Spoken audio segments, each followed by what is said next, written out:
নির্বাচনের সময় আমরা দেশের বিভিন্ন সংসদে আসন নিয়ে কথা বলে থাকি। আজও আমরা বেশ কিছু আসন নিয়ে কথা বলবো, তবে শুরুতেই আজকের দিনের আলোচিত ঘটনাগুলো একটু জানাতে চাই। আজকে ময়মনসিংহে নির্বাচনী জনসভা করছেন তারেক রহমান এবং সেখানে তিনি বলেছেন আসলে বিএনপি সরকার দুর্নীতি করে থাকলে জামাতের দুজন মন্ত্রী কেন তখন পদত্যাগ করেন, এমন প্রশ্ন কিন্তু তিনি সেখানে তুলেছেন। এবং একই সঙ্গে তিনি বলেছেন যে পলাতক স্বৈরাচারের ভাষায় আক্রমণ করছে একটি দল। এবং আজকে জামাতের আমির কিন্তু খুলনা বিভাগে তার নির্বাচনী সফর চলছে এবং সেখানে কিন্তু তিনি বলেছেন দেশে জনগণের রাজনীতি হবে, পরিবারের না। এবং আজকে সবচেয়ে আলোচিত যেটি ঘটনা সেটি হচ্ছে ঢাকা ৮ আসনের এনসিপি মনোনীত প্রার্থী নাসির উদ্দিন পাটোয়ারির উপর ডিম নিক্ষেপের ঘটনা ঘটেছে এবং এই নিয়ে কিন্তু আজকে রাজনীতির ময়দানে এক ধরনের উত্তাপ ছড়িয়েছে। বিশেষ করে নাসির উদ্দিন পাটোয়ারি যেটা অভিযোগ করেছেন তার প্রতিপক্ষ মির্জা আব্বাস, তার হাত রয়েছে এই হামলায় এবং মির্জা আব্বাস যেটি বলছেন যে এটি একটি উদ্দেশ্য প্রণোদিতভাবে তার উপর এই হামলার তাকে দোষারোপ করা হচ্ছে।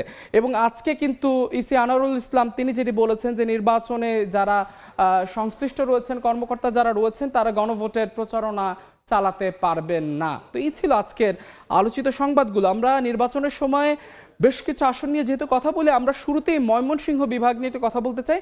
ময়মনসিংহ যেহেতু 11টি আসন নিয়ে গঠিত, আমরা ময়মনসিংহ 5 আসনটি নিয়ে কথা বলতে চাই। এটি আসলে মুক্তাগাছা উপজেলা নিয়ে গঠিত এবং এতে একটি পৌরসভা, 10টি ইউনিয়ন রয়েছে এবং এটি আসলে জাতীয় সংসদের 150 নম্বর আসন এবং এই আসনটির মোট ভোটার রয়েছে 3,87,927 জন, যেখানে পুরুষ ভোটার রয়েছে 1,94,275 জন, নারী ভোটার রয়েছে 1,93,650 জন এবং তৃতীয় লিঙ্গেরও কিন্তু 2 জন ভোটার রয়েছে। এবং একটু জানিয়ে রাখতে চাই, পোস্টাল ভোটের জন্য নিবন্ধিত ভোটার রয়েছে আসনে সেটি হচ্ছে 3,308 জন এবং মোট ভোট কেন্দ্র রয়েছে 104টি।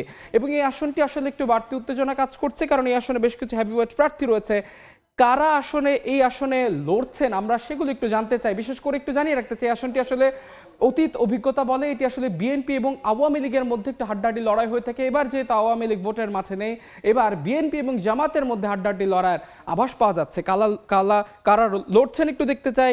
এই আসনে ধানের শীষের পক্ষ থেকে অর্থাৎ বিএনপির প্রার্থী হয়েছেন জাকির হোসেন বাবলু। তিনি আসলে ময়মনসিংহ জেলা বিএনপির আহ্বায়ক হিসেবে দায়িত্ব পালন করছেন। 2018 সালে যে নির্বাচন হয়েছে সেই নির্বাচনে তিনি অংশ নিয়েছেন এবং একই সঙ্গে তিনি কিন্তু একজন প্রতিমন্ত্রী অর্থাৎ মোশাররফ হোসেনের সাবেক প্রতিমন্ত্রী মোশাররফ হোসেনের ভাই কিন্তু হচ্ছেন এই জাকির হোসেন বাবলু এবং তাকে টেক্কা দেওয়ার জন্য জামাতের একজন হেভিওয়েট প্রার্থী আসনে রয়েছেন, তিনি হচ্ছে মতিউর রহমান আকন্দ। মতিউর রহমান আকন্দ জামাতের কেন্দ্রীয় নির্বাহী কমিটির সদস্য, একই সঙ্গে তিনি জামাতের যে প্রচার বিভাগ রয়েছে সেই বিভাগের সেক্রেটারি, একই সঙ্গে তিনি ছাত্র শিবিরের সভাপতির পদে তিনি কিন্তু আসলে দায়িত্ব পালন করেছেন। আসলে ইসলামী আন্দোলনের একজন প্রার্থী রয়েছে, ইসলামী আন্দোলনের কেন্দ্রীয় নেতা, হাত পাখা প্রতীকে লড়ছেন মোহাম্মদ সিরাজুল ইসলাম। এছাড়া এবি পার্টির রফিকুল ইসলামী আসলে লড়ছেন গণসংহতি আন্দোলনের প্রার্থী মোহাম্মদ নজরুল ইসলাম।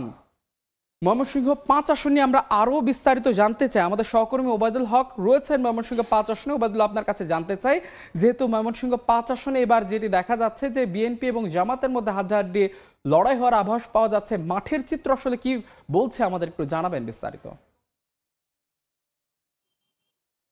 জমিদার শশীকান্ত আচার্যের স্মৃতি বিজড়িত উপজেলা মুক্তাগাছা, এটি ময়মনসিংহ 5 আসন।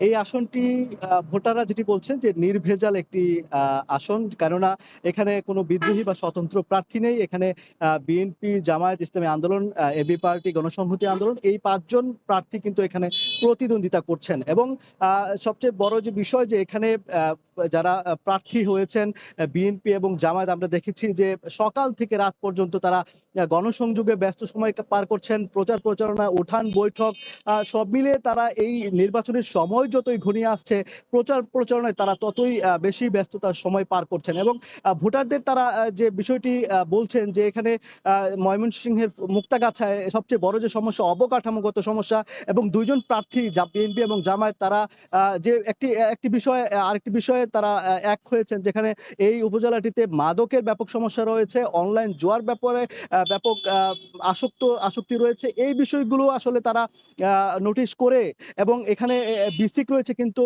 এখানে বিসিকের সচল সেটি করার যে বিষয়টা, শিল্পায়নের বিষয়টি এখানে আনার কথা বলছেন।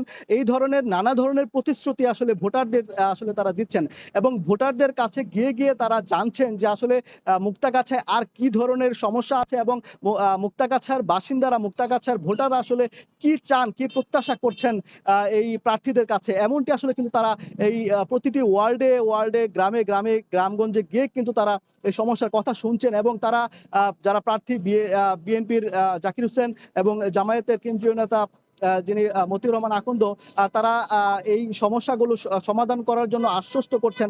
তবে ভোটাররা যেটি বলছেন যে তারা সৎ এবং যোগ্য প্রার্থী দেখেই আসলে তারা ভোট দেবেন। তো এই ছিল আসলে আমার কাছে ময়মনসিংহ ৫ আসনের হালচাল।